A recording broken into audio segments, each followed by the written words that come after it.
Okay, so yesterday I mounted 4 new tires on my 75 Ford Bronco, and I asked the question, hey, do I really need to pay for balancing? So I just mounted these tires. I didn't balance them. I do have the Harbor Freight bubble balancer. I used it once when I put new tires on this little Sunbeam Alpine, and I did balance these tires, as you can see.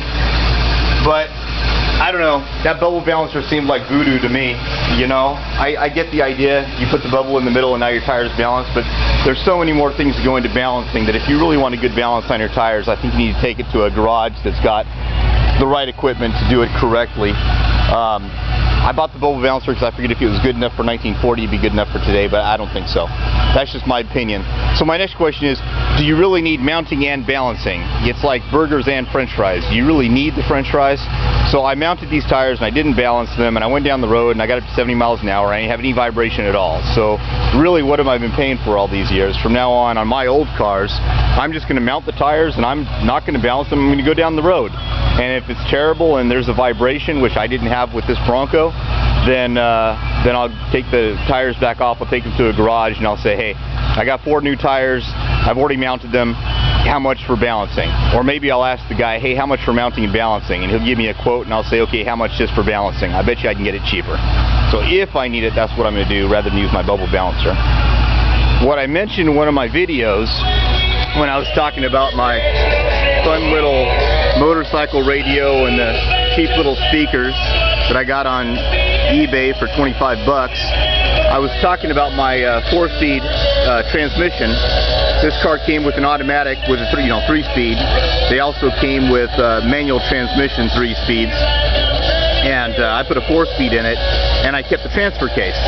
The interesting thing about this is this transmission is a new process 435 4-speed manual transmission, and it came with the factory granny low first gear because the mid-70s pickup truck, Ford pickup truck that this transmission came out of, didn't come factory with a transfer case of its own. So it gave you the granny low first gear if you needed low without having a transfer case.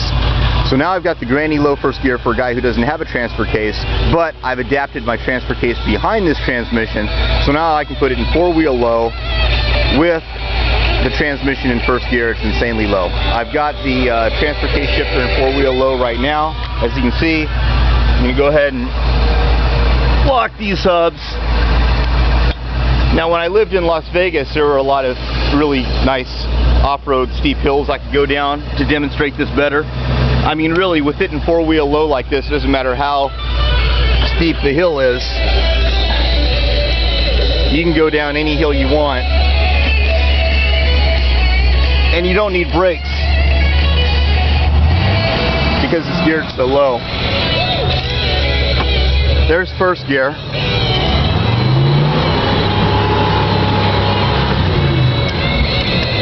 There's second gear.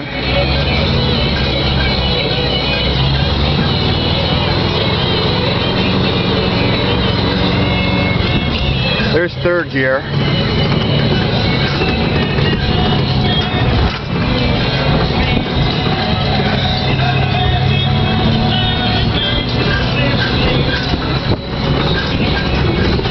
There's fourth gear. I'm doing 20 miles an hour in fourth gear and I'm at 2,000 RPM.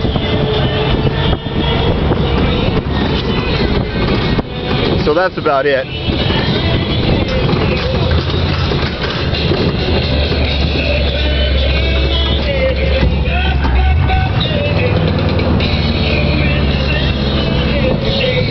So now, what we're going to do is, I brought some cinder blocks with me, and we're going to try something I haven't done in a long time. I used to do this in parking lots a lot.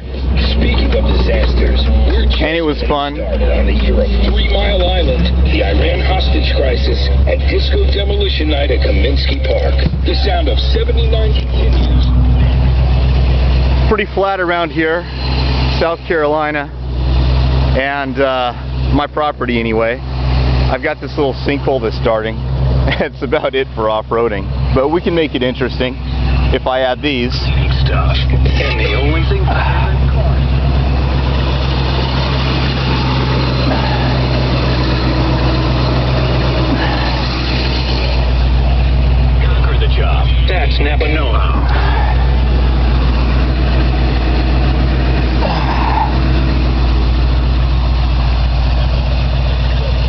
Alright, so that should be fun.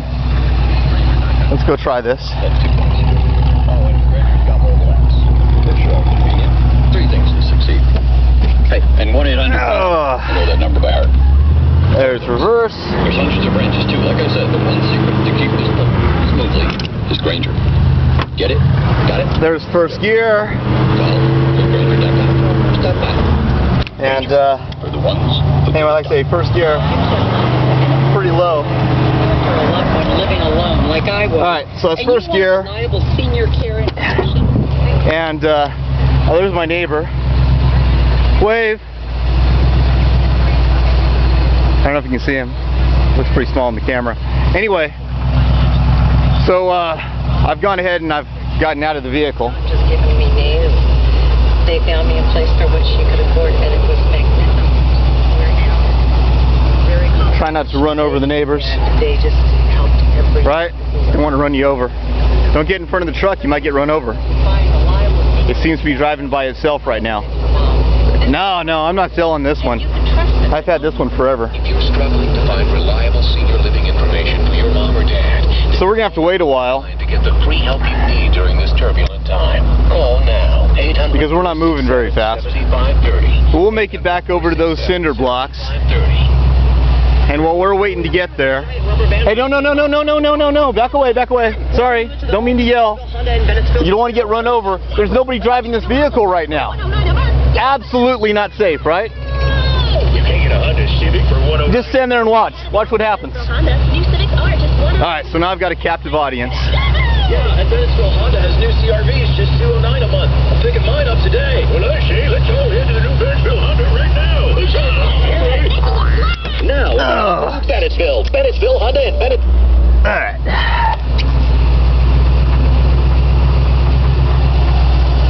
Alright, so there's my cinder blocks.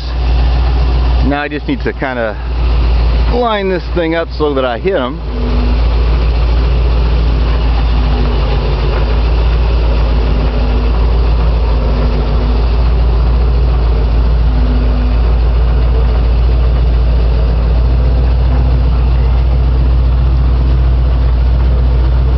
Alright, there it goes.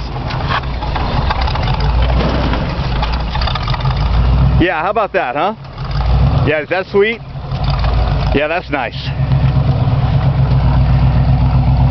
Not easy to stall that engine out in first gear.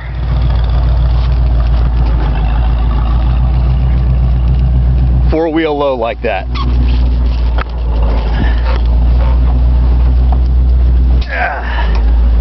So again, someone's got to drive this thing. So I'll get the wheel. Let's get back on my property.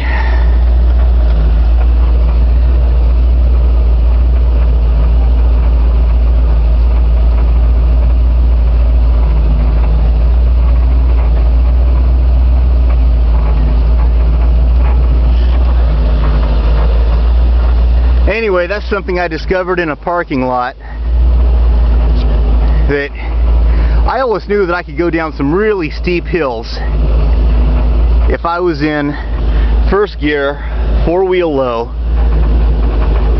with the hubs locked. I knew I could go down some really steep hills and not have to use the brake at all. And not only that, you know, it would be fun for the passengers in my Bronco when I simply exited the vehicle and walked down the hill next to my truck. You know, just to take the wheel like I am now. Because it won't steer itself, but it certainly does alright driving itself.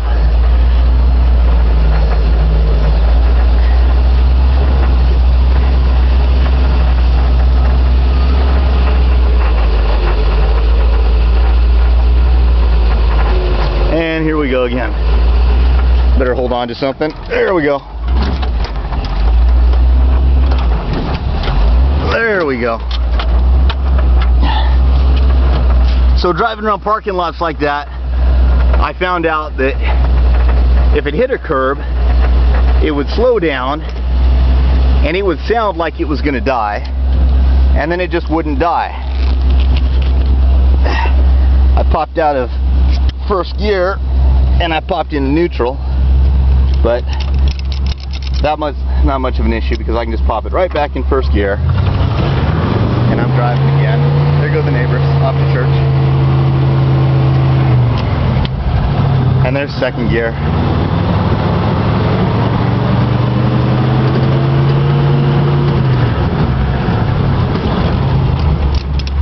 And there's third gear.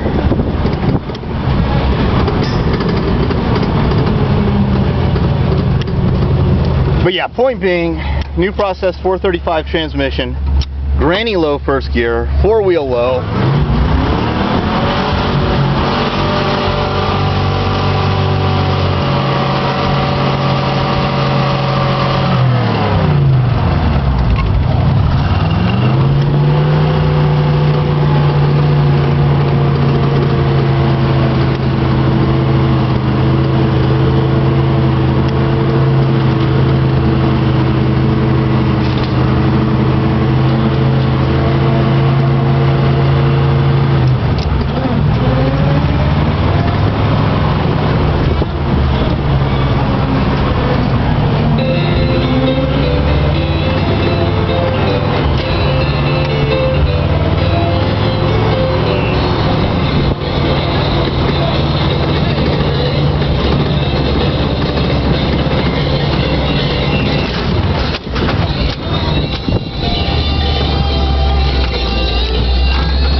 I'm gonna grab the cinder blocks.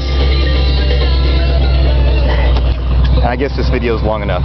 But again, fun stuff.